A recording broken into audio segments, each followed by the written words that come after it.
नमस्कार, मेरा नाम है आकिल रजा और आप देख रहे हैं AR न्यूज इंडिया। पहलगाम हमले के बाद आतंकियों को यह लग रहा होगा कि शायद वो अपने मकसद में कामयाब हो चुके हैं, लेकिन वो गलत थे। उन्होंने हमारे निहत्थे भारतीयों की जान तो जरूर ले ली। उन्होंने जिस मकसद से, जिस एजेंडे से हमारे देश के लोगों पर हमला किया, उनकी ये गलत फहमी थी कि वो कामयाब हो जाएंगे। और सैल्यूट है हमारी भारतीय सेना को, सैल्यूट है हमारे उन जवानों को जिन्होंने बीती रात उन आतंकियों को करारा जवाब दिया है। और सिर्फ एक तरीके से जवाब नहीं दिया है। इस वीडियो को आप अंत तक देखिएगा कि किस तरह से आतंकवादियों के मुंह पर यह करारा तमाचा है। उनके एजेंडों को नस्तो नाबूद कर दिया है, उनके ठिकानों को नस्तो नाबूद कर दिया है। और जिस सोच के साथ वो हमारे देश में हमला करने आए थे, उस सोच पर पानी फेर दिया है। यह है हमारी भारतीय सेना, सैल्यूट है उनको। देखिए, आपको पता ही है कि जब पहलगाम में हमला हुआ था तो किस एजेंडे के तहत उन्होंने निशाना बनाया था कि ताकि हिंदू और मुस्लिम का जहर हमारे देश में घोल सके और हमारे देश में आपस में लोग लड़ जाएं। इसीलिए उन्होंने निशाना बनाया और हिंदुओं को टारगेट किया। लेकिन वो गलत सोच रहे थे। उनको यह अंदाजा नहीं था कि यह हमारा प्यारा हिंदुस्तान है, यह हमारा भारत है जिसकी मिट्टी से गंगा जमनी तहजीब की खुशबू उठती है। उनको नहीं पता था कि यह अनेकता में एकता वाला देश है। यह संविधान के साथ खड़े होने वाले सभी लोगों को संजोकर मुट्ठी में बांध कर रखने वाला देश है। और आज इसी देश की सेना ने उन आतंकियों को जोरदार तमाचा मारा है। और ना सिर्फ एयर स्ट्राइक से, क्योंकि एयर स्ट्राइक से तो उनकी जान ली है, उनके ठिकानों को निस्तो नाबूद किया है, लेकिन सबसे बड़ा तमाचा जो लगा है वो इस तस्वीर से लगा है। इस तस्वीर को आप देखिएगा, ध्यान से देखिए इस तस्वीर को। एक तरफ सोफिया कुरैशी बैठी है और दूसरी तरफ विंग कमांडर व्योमिका सिंह बैठी है और बीच में है विक्रम मिस्री। ये वो खूबसूरत तस्वीर है और ये वो पावरफुल तस्वीर है जिसको दुश्मन तोड़ना चाहता था। और देखिए आप, एक तरफ कौन है, सोफिया कुरैशी, और दूसरी तरफ व्योमिका सिंह विंग कमांडर, और एक है कर्नल। और ये तस्वीर उस वक्त की है जब एयर स्ट्राइक की पूरी जानकारी यानी प्रेस ब्रीफ देने के लिए ये लोग सामने आए थे। और उसमें ये तीन चेहरे थे जो एक बहुत मजबूत मैसेज देश को दिया है और आतंकियों के मुंह पर तमाचा जड़ा है। देखिए, हम एक हैं और एक रहेंगे। तुम जैसे नापाक मंसूबे वाले लोगों के लिए यह करारा तमाचा है कि हम तुम्हारे नापाक इरादों में फंसने वाले नहीं हैं। आतंकियों को यह लग रहा था कि अगर हम हिंदू देखकर, निशाना बनाकर हिंदुओं को टारगेट कर अगर मार देंगे तो यहां हमारे देश के हिंदू मुसलमानों को मारेंगे और मुसलमान हिंदुओं को मारेंगे। इससे क्या होगा कि आपस में इनमें जंग छिड़ जाएगी और देश कमजोर होगा। इसी मंसूबे के साथ आए थे जिसका खुलासा प्रेस ब्रीफ में भी किया गया है। लेकिन उनको नहीं पता था कि यह देश वो मजबूत देश है कि इसमें ब्रिगेडियर उस्मान भी हुए हैं जिन्होंने पाकिस्तान के टैंकों को तबाह किया है। और आज सोफिया कुरैशी हुई हैं जो खड़े होकर जवाब दे रही हैं और बता रही हैं कि हमने ना सिर्फ बॉर्डर पर बल्कि 30 किलोमीटर अंदर तक मार की है और इन नापाक इरादों वाले ठिकानों को निस्तो नाबूद कर दिया है। सैल्यूट है हमारी देश की सेना को।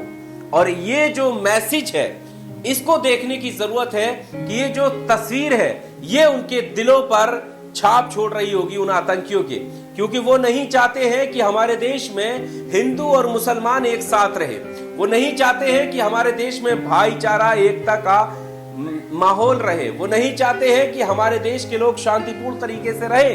वो चाहते हैं कि इसमें हिंदू मुस्लिम होता रहे और इसी एजेंडे के तहत उन्होंने वो हमला किया था। अब हम आपके सामने कुछ तस्वीरें रखते हैं। ये तस्वीर आपकी स्क्रीन पर देखिएगा। आगरा में मुसलमानों ने ऑपरेशन सिंदूर की खुशी में सड़क पर मिठाई का वितरण किया, एक दूसरे के गले मिलकर मिठाइयां बांटी। ये आगरा की तस्वीरें हैं। यही तस्वीरें दुश्मन को छलनी कर रही हैं। यही वो तस्वीरें हैं जो दुश्मन देश नहीं चाहता है हमारे देश में मुसलमान जश्न मनाए। वो नहीं चाहता है, वो चाहता है कि आपस में लड़ सकें। और आप देखें कि जब पहलगाम का हमला हुआ था, कश्मीर से लेकर कन्याकुमारी तक सारे देशवासी एक साथ थे, चंद नफरती चिंटुओं को अगर छोड़ दिया जाए, क्योंकि वो भी यहां पर कुछ वैसा ही काम कर रहे हैं कि दुश्मनों के एजेंडे को आगे बढ़ाने का काम कर रहे हैं। हालांकि उन पर भी हमारी सरकार लगाम लगाएगी। सोशल मीडिया के सहारे मुसलमानों को टारगेट करना, कश्मीरियों को टारगेट करना, जगह जगह रेडी वाले, फल वाले, सब्जी वाले, गरीब मुसलमानों को टारगेट करना, ये ही तो चाहता है दुश्मन देश। और ऐसे नफरती हैं कुछ देश में जो इस तरीके का काम करते हैं, लेकिन वो हम फिर कहेंगे कि वो हमारे ही देश के भटके हुए लोग हैं। उनको भी हमारी सरकार जो है वो सबक सिखाएगी, उन पर भी कार्रवाई होगी ताकि वो इस तरह की नफरत ना फैलाएं। लेकिन आज पूरा देश एक साथ खड़ा है, उन सभी हमलों की मजम्मत कर रहा है जो हमले आपस में देश में एक धर्म से दूसरे धर्म को लेकर, समुदाय को लेकर हुए हैं। लेकिन जिस तरीके का संदेश आज सरकार ने, हमारी भारत सरकार ने, हमारी भारतीय सेना ने दिया है, वो काबिल तारीफ है। और इसीलिए आज हमारा देश जो है वो जश्न मना रहा है। ये तस्वीरें आप देख सकते हैं। उस वक्त विरोध जता रहा था, उस वक्त दुख में था, सदमे में था। हमारे मासूम लोगों को सिर्फ हिंदू होने के नाम पर आतंकियों ने निशाना बनाया था। ये मैसेज देने की कोशिश की थी कि देखो कैसे हिंदू जो है मारा जाता है और मुसलमान बच जाता है ताकि आपस में फूट पड़े। लेकिन हमारी सेना ने बता दिया कि हमारे देश के जो भी लोग हैं उनकी सुरक्षा हम करने के लिए तैयार हैं, और इसीलिए हम खड़े हैं, डटकर मुकाबला करें हैं। और आज सेना ने जवाब भी दे दिया है। कुछ पत्रकार भी ऐसे हैं, कुछ गोदी एंकर ऐसे हैं जो समाज में नफरत फैलाने का काम करते हैं, कोई कोर कसर नहीं छोड़ते हैं। आपने तस्वीरें देखी होंगी, जब पहलगाम में हमला हुआ था तो कुछ नफरती एंकरों ने कोई कमी नहीं छोड़ी थी हिंदू मुस्लिम करने की। उन पर भी लगाम लगाने की जरूरत है, उन पर भी लगाम लगाने की जरूरत है। ये देश एक है और एक रहेगा। ऐसे तमाम नफरती चिंटू इधर उधर आएंगे और चले जाएंगे, उनका कोई ठिकाना नहीं बचेगा, क्योंकि सारे जहां से अच्छा हिंदुस्तान हमारा। अब हम आपको बताते हैं कि ये तस्वीरें, जब हम गोदी एंकर की बात कर रहे थे, बीते दिन की ये तस्वीरें हैं जब भारत ने एयर स्ट्राइक नहीं की थी, हमारे देश ने जवाबी कार्रवाई नहीं की थी, उससे पहले की ये तस्वीरें। ये एक सरकारी पत्रकार है, अपने आप को स्वघोषित पत्रकार कहता है, और इसने इस तरीके के थंबनेल के साथ आप देख सकते हैं कि आप लिखा था कि देश में कितने गद्दार। और इन पर जो तस्वीरें लगाई थी वो विपक्ष की लगाई थी, यानी सीधे तौर पर विपक्ष को कटघरे में खड़ा कर रहा था। जबकि इस स्ट्राइक के बाद और उससे पहले भी विपक्ष का एक ही कहना है, सारा विपक्ष एकजुट होकर, एक मुंह होकर ये बात बोल रहा है कि सरकार कार्रवाई करे, हम उसके साथ हैं और साथ खड़ा मिला है। इस स्ट्राइक पर भी यही हुआ है। जैसे ही पता चला कि हमारे जवानों ने जवाबी कार्रवाई कर दी है, आतंकियों के ठिकानों को निस्तनाबूद कर दिया है, सभी विपक्ष ने सेना के गौरव को सराहा है और सैल्यूट किया है हिंद की सेना को, जय हिंद बोलकर। तो ये हमारा विपक्ष के लोग भी हमारे ही लोग हैं और सत्ता पक्ष के लोग भी हमारे ही लोग हैं। राजनीति का स्तर कम से कम इतना ना गिराओ ताकि दुश्मन इसका कोई फायदा उठा सके। बहरहाल आपको क्या कहना है इस वीडियो को लेकर, कमेंट बॉक्स में आकर अपनी राय जरूर दीजिएगा। जय हिंद।